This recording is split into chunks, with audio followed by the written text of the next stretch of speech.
오늘 말씀은 요한복음 20장 19절로 20절 말씀입니다.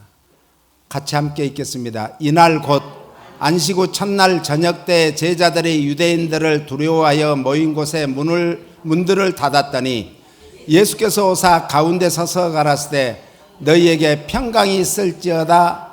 이 말씀을 하시고 손과 옆구리를 보이시니 제자들이 주를 보고 기뻐하더라. 예수께서 또 가라사대 너희에게 평강이 있을지어다. 아버지께서 나를 보내신 것 같이 나도 너희를 보내노라. 이 말씀을 하시고 저희에게를 향하사 숨을 내쉬며 가라사대 성령을 받으라. 아멘. 아멘. 예수 그리스도의 죽음을 끝까지 목격했던 여인들은 예수님의 부활의 또 첫 증인으로 활약을 했습니다. 이 여인들로부터 비롯된 예수 그리스도의 부활에 대해서는 이제 증거가 무엇인가? 이 증거를 통해서 초대교회의 모든 이제 설교의 중심이 되었고 복음 전파의 핵심 요지가 되었던 것입니다. 그래서 사도행전에서 2장 23절, 24절, 3장 13절로 15절, 4장 10절, 13장 27절로 31절, 17장 31절을 다 보면은 전부 이 여인들이 증거했던 그 증거를 설교하게 된 거예요. 그러면서 사도행전 17장 30절로 31절을 같이 읽습니다. 알지 못하던 시대에는 하나님이 허물치 아니하셨거니와 이제는 어디든지 사람을 다 명하사 회개하라 하셨으니 이는 정하신 사람으로 하여금 천하를 공의로 심판할 날을 작정하시고 이에 저를 죽은 자 가운데서 다시 살리실 것으로 모든 사람에게 믿을 만한 증거를 주셨음이라 하니라. 오늘 우리도 남은 여생에 예수 그리스도의 십자가에서 피 묻은 복음과 회개의 선포와 천국의 복음을 이제 전하면서 왜 그런가? 심판날이 가까이 왔다라고 선포하라는 거죠. 예수 그리스도의 재림의 날이 가까웠다고 증인으로서의 삶을 증거해야 될 줄로 믿습니다. 부활하신 예수님은 주일날 새벽같이 무덤을 찾아갔던 여인들에게 나타나시고 그날 저녁 때 예루살렘에 있는 다락방에서 슬픔과 두려움에 떨고 있는 제자들에게 나타나셨습니다. 그러면서 이 예수님이 세 가지로 부활하신 예수님이 세 가지의 선물을 선포하셨습니다. 평안할지어다. 평강이 있을지어다. 두 번째는 아버지께서 나를 보내신 것 같이 나도 너희를 보내노라. 세 번째는 그리고 성령을 받으라고 선물로 주셨습니다. 예수님께서는 세상에 오실 때도 하늘에는 영광이요 땅에서는 기뻐하심을 입은 사람들 중에 평화로다, 평안이로다, 평강이로다 라고 선포하셨습니다.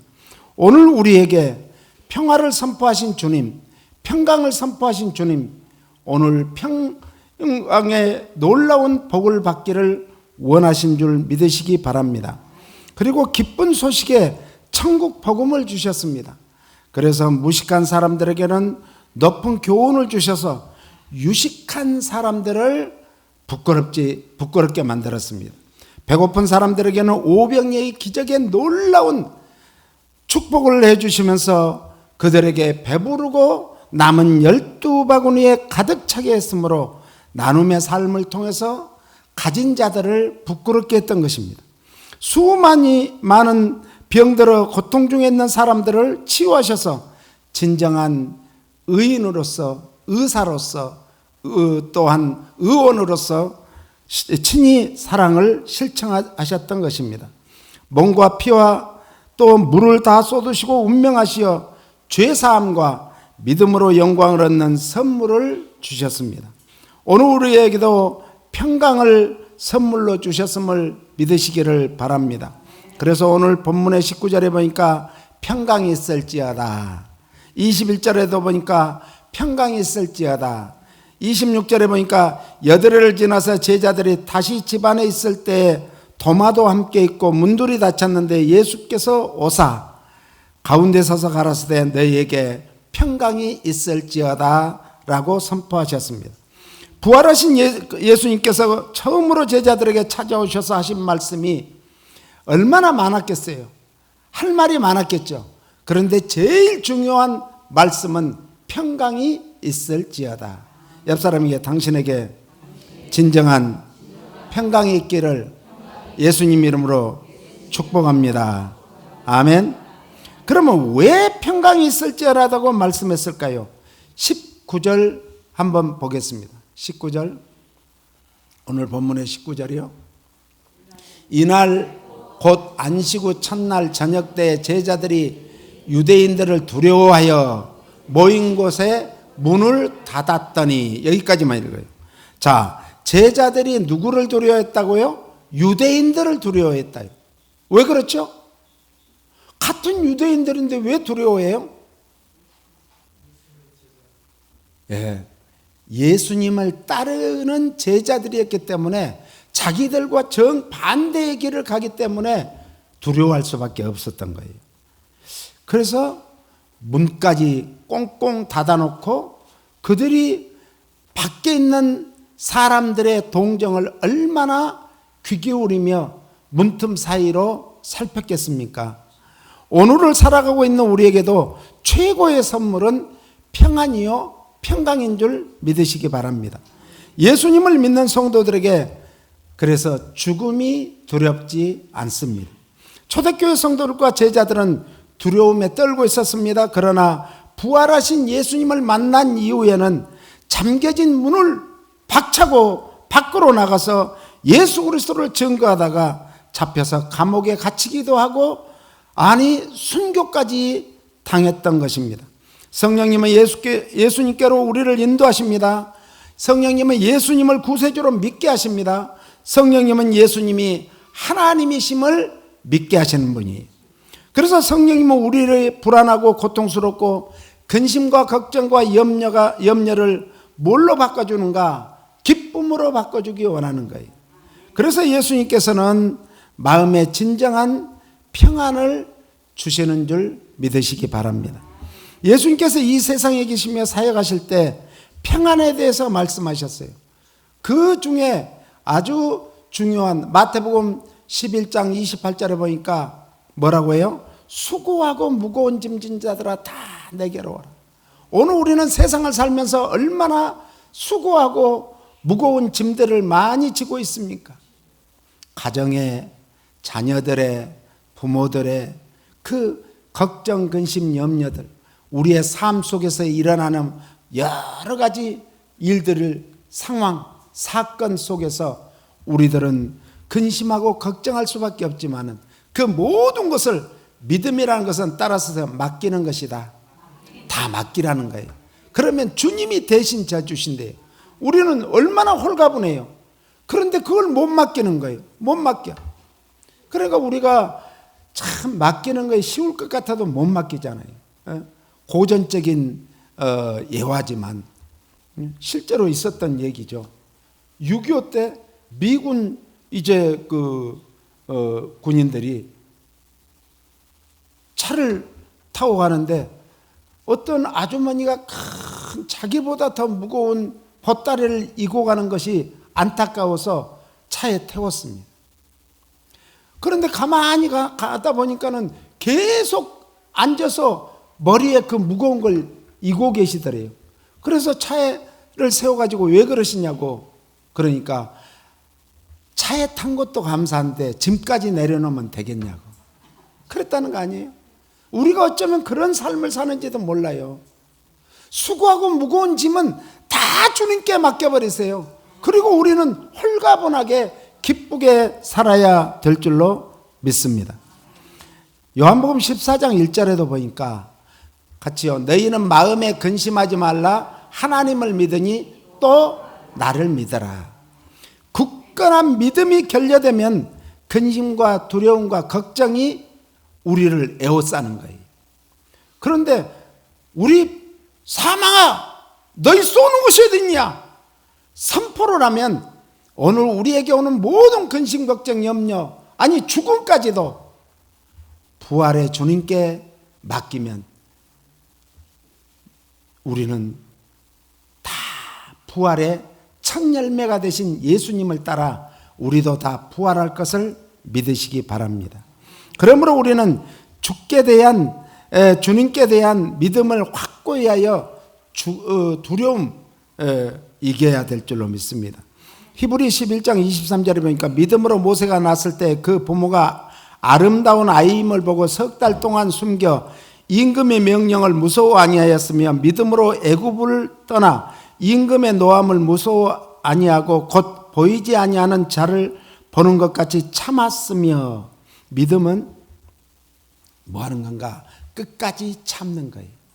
그래서 구원도요, 끝까지 믿음을 붙잡는 자가 구원을 얻는다 했어요. 그래서 오늘 히브리 11장 23절 말씀은 믿음으로 모세가 낳았을 때 그 부모들이 그때 당시에는 산파에게 다 죽이라고 했거든요. 죽이라고. 그런데 히브리 산파들이 꾀를 냈어요.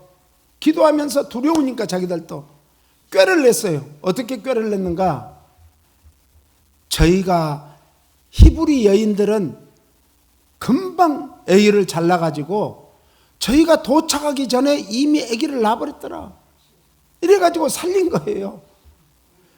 그런데 이 살리는 것도 한두 명이지. 모세의 부모가 봤을 때는 너무 아이가 사랑스럽고 예뻐서 앞으로 하나님께서 귀하게 쓸 자녀임을 알았던 거예요. 그래서 숨겼는데 어느 날 애가 울기 시작하니까 담 넘어 울음소리가 가는 거예요. 아, 이러다가는 안 되겠다. 그래서 기도하는 중에 이 미리암이요? 예, 모세의 누나 미리암을 불렀어요. 미리암아, 우리 모세를 저 강가에, 나일 강가에 이 갈대 사이에 숨겨라.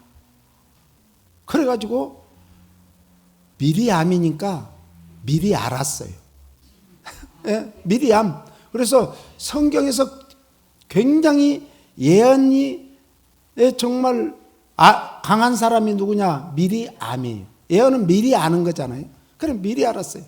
그래서 갔다가 갈대 상자에다가 아기를 넣어놓고 거기에서 이제 바로 왕의 공주가 거기 와서 목욕하는 그 가까운 데 놨는데 그날따라 또 아기가 우는 거예요. 그러니까 바로 왕의 공주가 무슨 소리냐? 아기 울음소리인데 가서 데려오라. 데려와 보니까 아이가 너무 바로 왕의 그 딸 공주를 보자마자 빵긋빵긋 웃는 거예요. 그러니까 너무 기분이 좋아지고 이 아이를 버릴 수가 없구나. 그래가지고 양자로 삼고 길렀다는 거 아니에요? 그래서 모세의 부모는 모세가 하나님의 보시기에 아름다운 자임을 믿음으로 깨달았어요. 그래서 바로 왕을 두려워하지 않고 석 달 동안 숨겼습니다.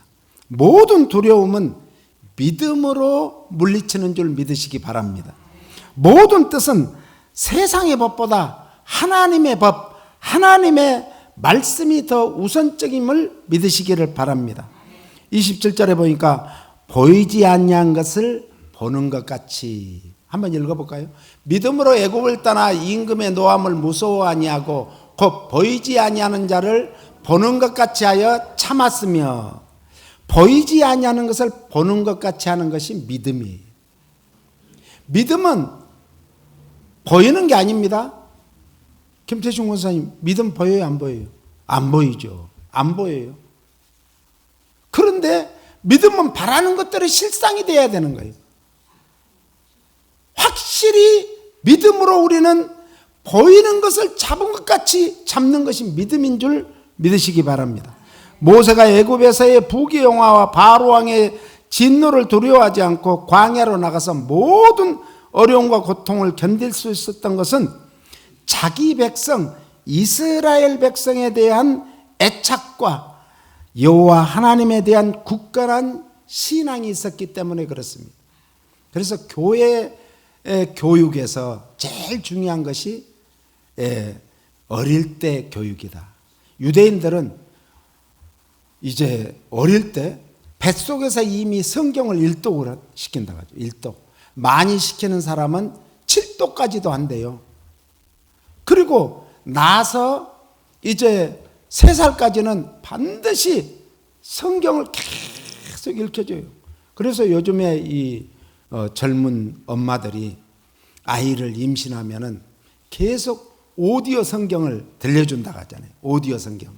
그런데 오디오 성경보다 더 중요한 게 엄마의 목소리로 들려주는 게 제일 좋대요. 아이가 엄마의 목소리를 들으면 평안한 마음을 느낀대요. 그래가지고 엄마의 목소리를 들으면서 하나님의 말씀을 동시에 들으니까 얼마나 아이가 잘 자라고 성장하겠어요. 그리고 이제 애가 태어나서 3년 동안은 이 성경을 가르치는 성경을. 그런데 요즘에는 애가 태어나면 우리나라에서 뭘 먼저 가르쳐요? 동물들을 가르쳐. 동물. 이거는 사자야, 이거는 곰이야, 이거는 강아지야, 이거는 닭이야. 그러니까 애들이 동물같이 되는 거예요. 그래가지고 애들이 그냥 엄마를 그냥 받아버리고 아빠도 받고 그러잖아요. 우리가 신앙교육을 잘 어릴 때 시켜놓으면 이게 일평생 가는 거예요. 그 엄마가 또 유모를 찾으니까 그 엄마를 데려다 준 거예요. 그래서 신앙교육을 계속 시킨 거예요. 야, 꼭 먹고 알 먹고 돈을 받으면서 자기 아들을 뭐 했어요? 교육을 시킨대. 하루 종일 뭐 하겠어요? 애한테 계속 너는 히브리 민족이다. 너는 물에서 건져낸 거야. 모세라는 이름의 뜻이 물에서 건져냈다 이런 뜻이거든. 너는 물에서 건져낸 거야. 물에서 건져낸 건 뭐예요? 우리가 세례받는 것이 물에서 건져낸 거예요. 예수님과 함께 세례는 같이 물에 빠져서 죽고 예수님과 함께 다시 살아나는 거. 이게 부활이에요, 부활. 그러니까 세례가요 엄청난 뜻이 있습니다. 옛날에 우리 세례받을 때는 울었어요. 울었어. 세례받을 때 막 울었어요. 그 어린 나이에도 울었어요. 우리가 이제 그 12살이 되면 입교식을 해요.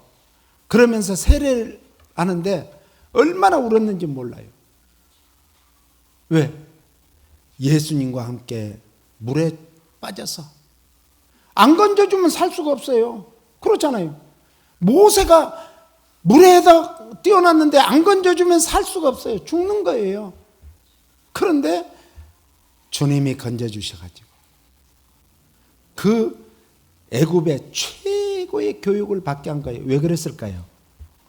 장차 이스라엘의 민족을 이끌어야 되기 때문에 같이 자라서는 안 되겠거든. 그러니까 하나님께서는 바로의 궁전에서 궁중학교에서 40년 동안을 교육을 받습니다. 그 궁중학교에서 배우는 것이 학문만 배우는 게 아니에요. 무술도 배워요. 그러니까 모세가 자기 백성을 괴롭히는 애굽 사람을 사람들이 안 보는 줄 알고 단번에 급소를 쳐서 죽여버리잖아요. 이게 다 무술을 배워서 그래요. 그리고 더 나아가서는 요즘으로 말하면 리더십을 배우는 거예요. 리더십. 어떻게 지도자는 리더를 해야 하는가. 리더는 어떻게 해야 이끌어가는가. 리더십을 배운 거예요. 더 나아가서 예법을, 궁중 예법을 배운 거예요. 사람은 제일 중요한 게 뭔가 따랐어요. 사람이 되는 것이다. 제일 중요한 게 사람 되는 거예요. 하나님이 사람을 만들었어요. 사람. 오직 했으면 그래서 하나님이 우리를 구원하기 위해서 하나님이 사람의 몸을 입고 오셨대요. 그분이 예수예요.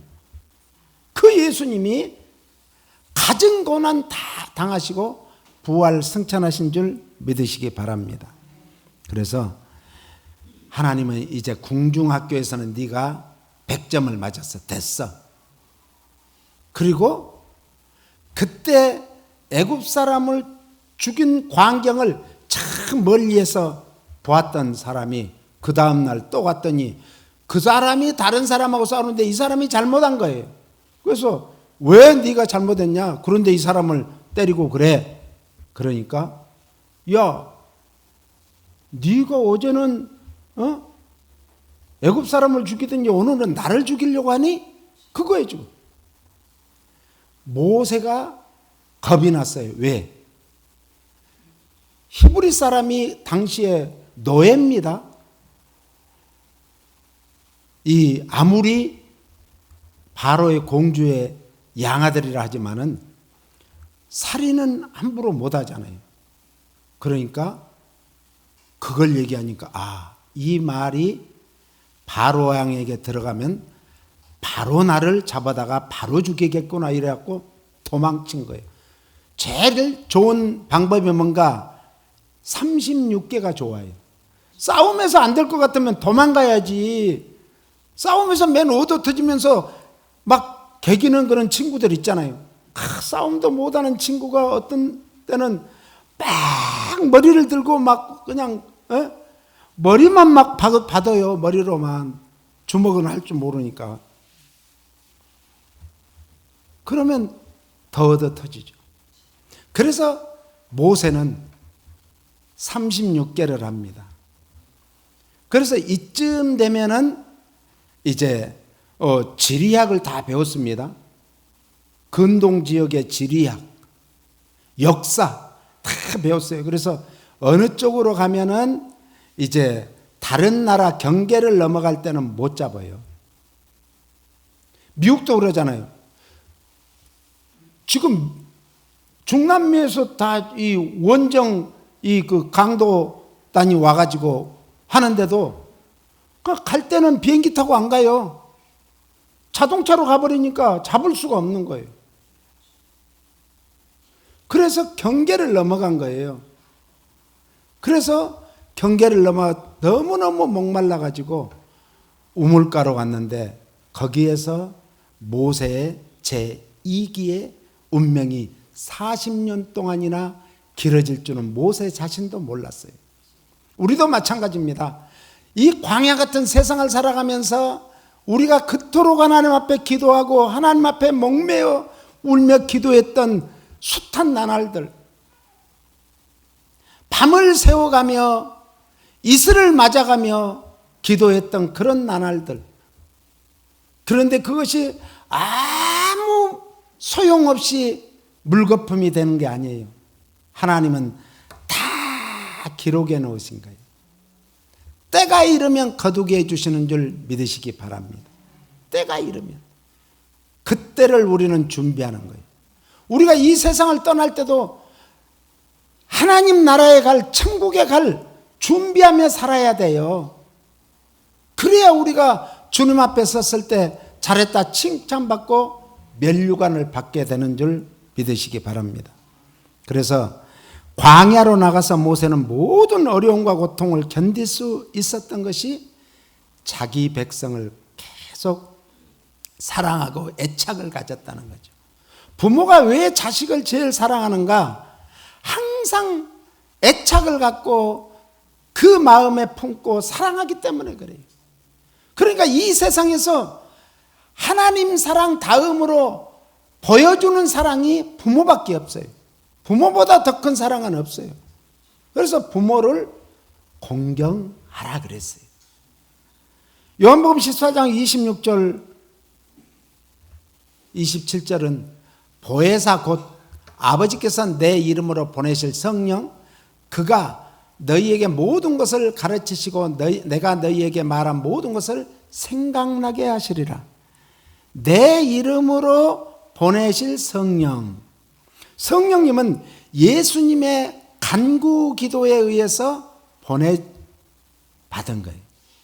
예수 그리스도의 이름으로, 내 이름으로 보내실 성령, 예수 그리스도의 이름으로 파송된 성령이라는 거예요.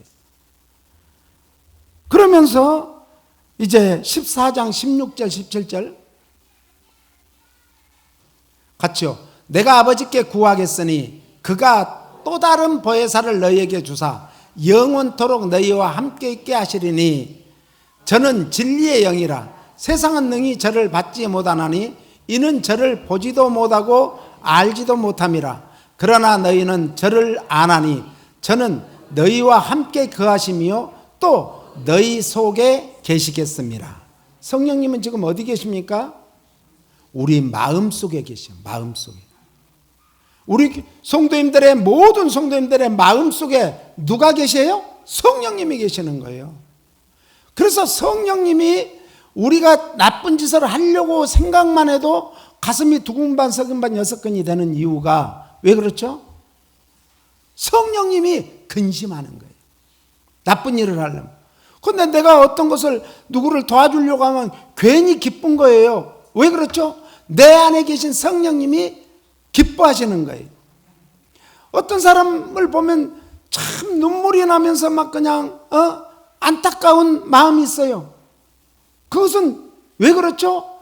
우리의 양심을 성령님이 두드리고 계시는 거예요. 야, 저 사람을 봐라. 얼마나 안타깝니?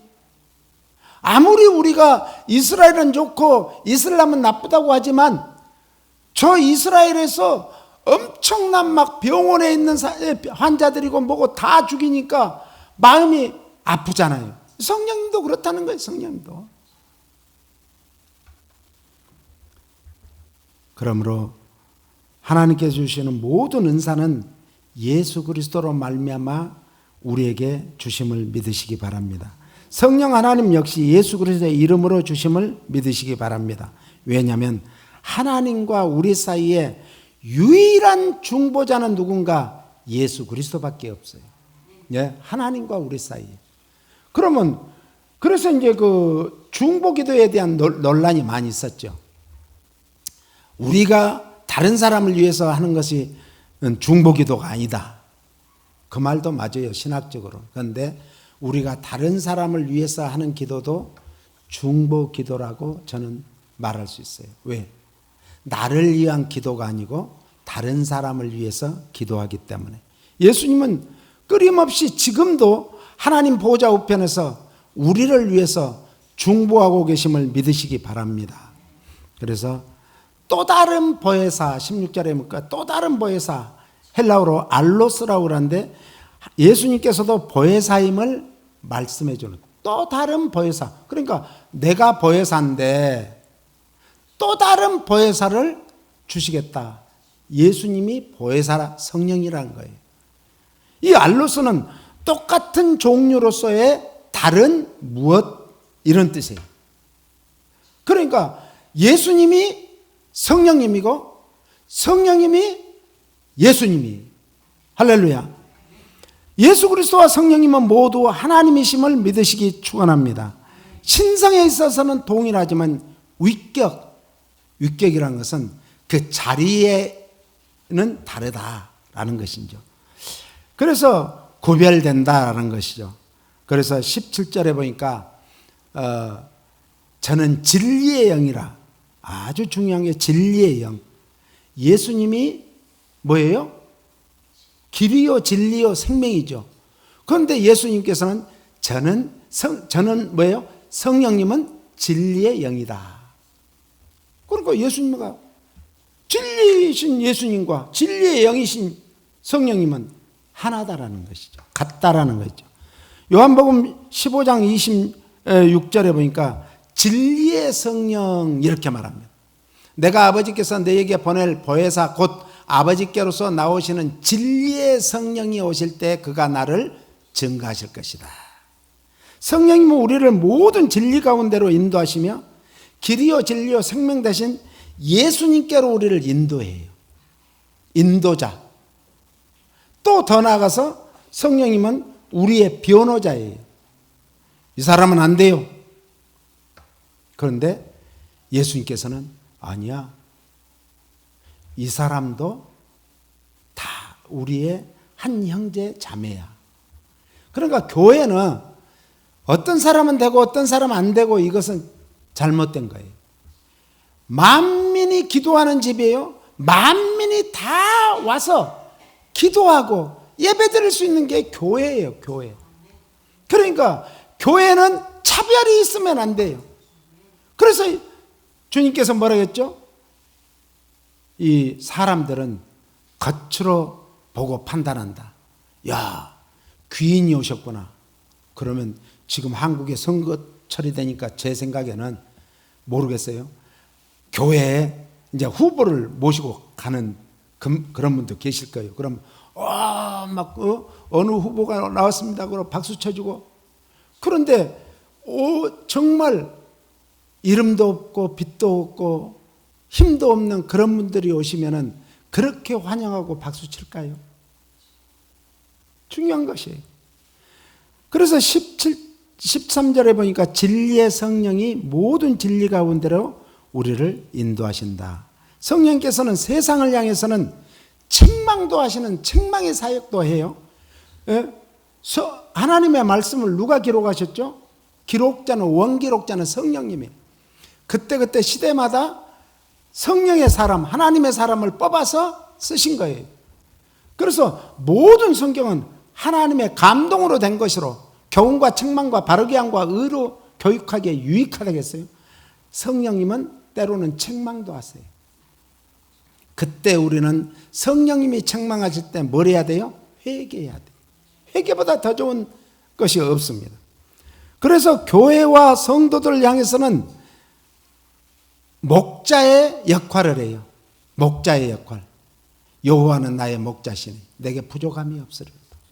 그가 나를 푸른 초장과 맑은 시냇물가로만 인도하는 것이 아니라 사망의 음침한 골짜기로 갈 때도 어떻게 해주신다고요? 두려워하지 마. 마음의 평안을 얻어. 거기에서도 내가 너를 지켜주고 함께 할 거야. 인도자라는 인도자. 자의로 말하지 않는다. 자의로.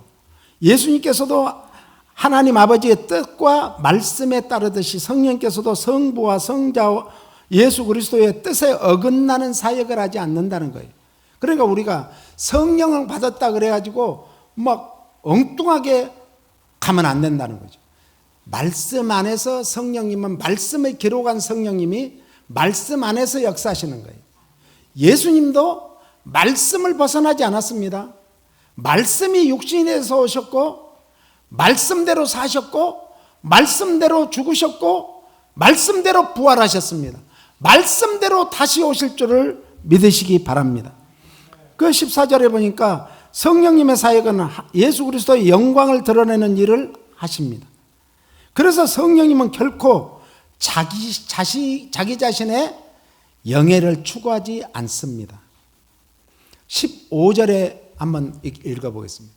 무릇 아버지께 있는 것은 다 내 것이라. 그러므로 내가 말하기를 그가 내 것을 가지고 너희에게 알리리라 하였노라.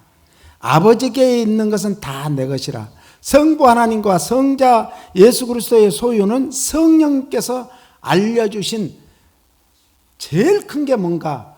구속의 은혜입니다. 우리를 구원해 주신 은혜, 한량없는 은혜, 갚을 길 없는 은혜인 줄 믿으시기 바랍니다.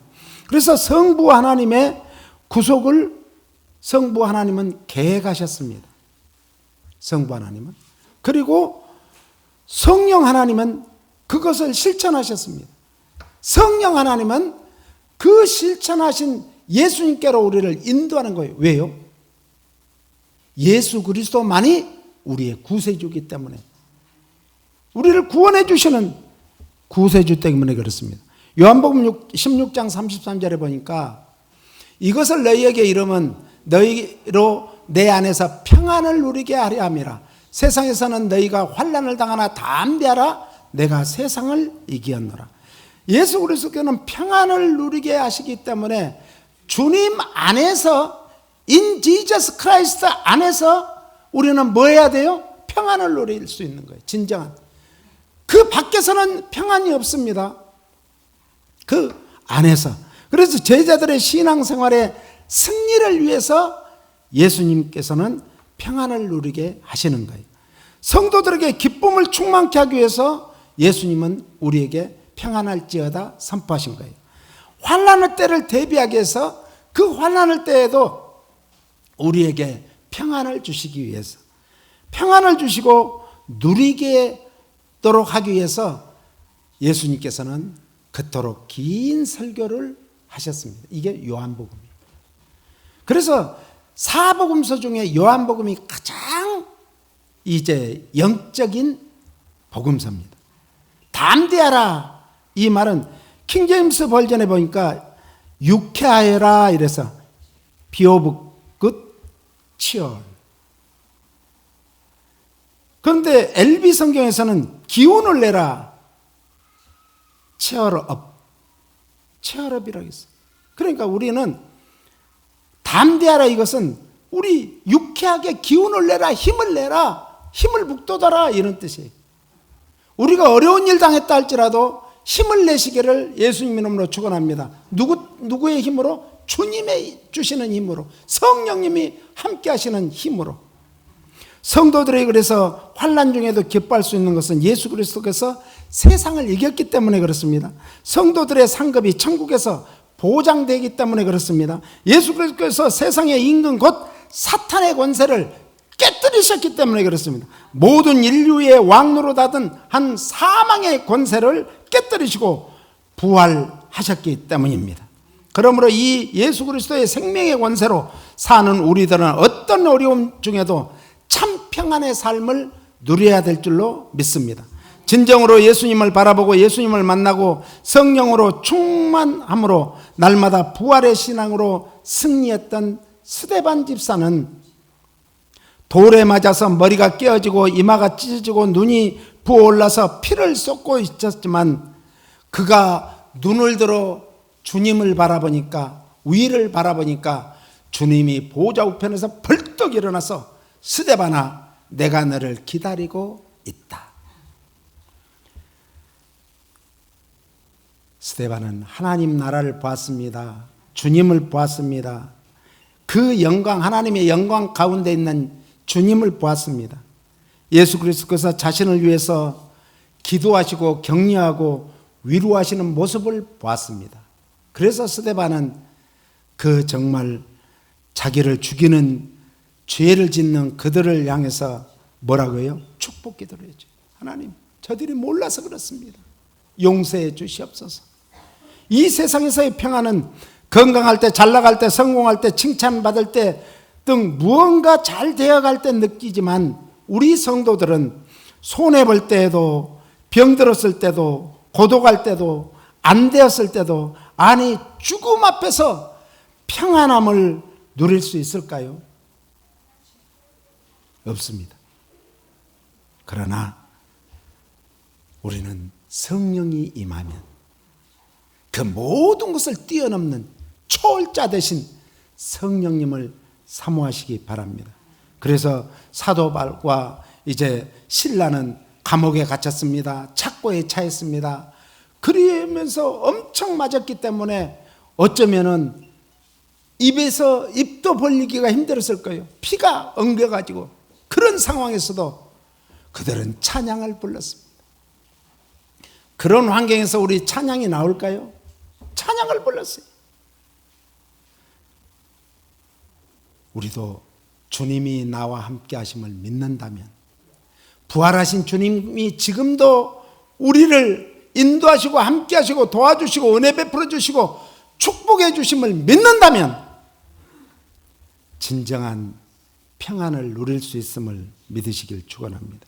2024년 부활절을 맞아서 영원한 하나님 나라의 소망을 두시고 부활의 신앙으로 날마다 승리하시기를 예수님 이름으로 축복합니다.